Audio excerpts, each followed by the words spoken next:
Hey everyone, John Green here. Today, I want to dive into a topic that's become an integral part of our daily lives. Let's talk about social media and its pervasive presence in our world. It's everywhere, right? Instagram, TikTok, Facebook. You're probably on at least one of these platforms, if not more.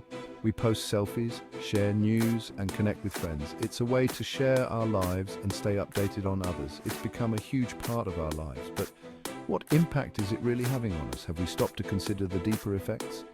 It's easy to forget that just a few decades ago, none of this existed. Communication was so different back then. We wrote letters, made phone calls, and actually hung out with our friends in person. Those were simpler times. Now, we can see what everyone's eating, wearing, and doing all the time. It's like having a window into everyone's life. This constant connection has its upsides, of course. We can stay in touch with people far away and build communities around shared interests. We can stay in touch with people far away and build communities around shared interests. It's amazing how we can find like-minded people online. But there's a darker side too, one that we need to talk about. The impact on our mental health can't be ignored. Social media can seriously mess with our mental health, especially when it comes to self-esteem. Constant comparison can be damaging. Let's dive into that, shall we? It's time to explore the complexities and understand the full picture. Instagram is the land of picture-perfect moments, vacation photos, amazing meals, flawless selfies. It's easy to feel like everyone else's life is a highlight reel. But remember, it's just a snapshot, a carefully chosen moment in time. We compare our everyday lives to these curated versions of reality and start to feel inadequate. Our self-esteem takes a hit. We forget that everyone goes through tough times, has bad days, and doesn't wake up looking like a model. It's important to remember that Instagram is often aspirational, not realistic. Don't let it fool you into thinking you're not good enough. Now let's talk about TikTok. It's all about short, engaging videos, often featuring dances, challenges, or comedic skits. It's easy to get sucked into the endless scroll and the pressure to create content that gets likes and views. This pressure to perform can be intense. We start comparing ourselves to others, feeling like we need to be funnier, more talented, or more attractive to keep up. This constant comparison can be detrimental to our self-worth. Remember, TikTok is about entertainment, and a lot of it is staged or edited. Don't let it make you feel like you're not enough. You are you, and that's pretty awesome in itself. Section 4, the upside: finding your tribe online.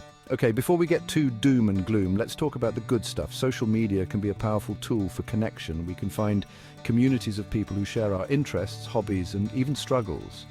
This sense of belonging can be incredibly valuable, especially for people who feel isolated or alone.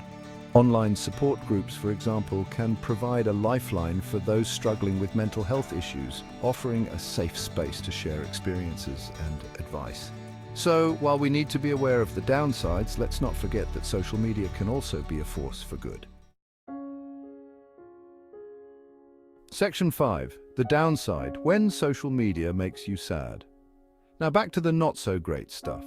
Social media, while connecting us to the world, can sometimes have a darker side. Spending too much time on social media can lead to feelings of anxiety, depression, and loneliness.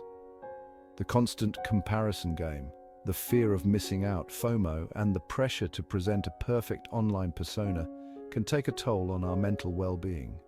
We often see only the highlights of others' lives, which can make us feel inadequate or left out.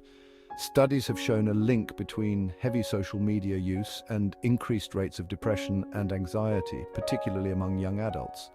It's important to be mindful of our social media consumption and to take breaks when needed.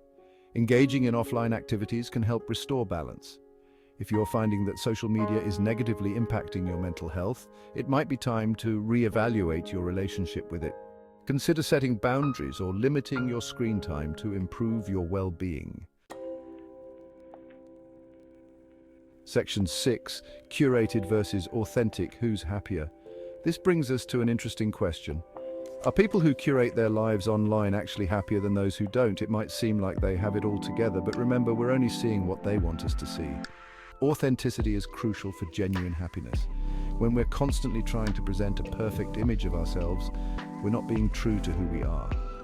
This can lead to feelings of emptiness and dissatisfaction. It's okay to not be okay. It's okay to show your flaws, your struggles, and your imperfections. In fact, embracing our authentic selves is often the key to finding true connection and happiness.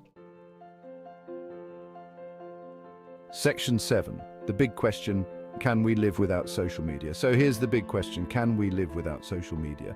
It's a thought-provoking question that many of us have pondered at some point. It's become so ingrained in our lives that it's hard to imagine a world without it. From the moment we wake up to the time we go to bed, social media is a constant presence. But maybe that's a good thing to think about. Reflecting on our relationship with social media can offer valuable insights. Taking a break from social media, even for a short period, can be incredibly liberating. It can help us clear our minds and focus on the present moment. It allows us to reconnect with ourselves, our values, and the things that truly matter in life. We can rediscover hobbies, spend quality time with loved ones, and engage in meaningful conversations. Maybe the answer isn't about quitting social media altogether, but about finding a healthier balance. It's about using it as a tool rather than letting it control us. Being mindful of our usage, setting boundaries, and prioritizing real-life connections over online validation can help us harness the positive aspects of social media without letting it negatively impact our mental health. That's it for today. Stay curious, stay awesome. And remember, you are enough. Take care of yourself and those around you. Like, share, comment, and subscribe to the channel for more content like this.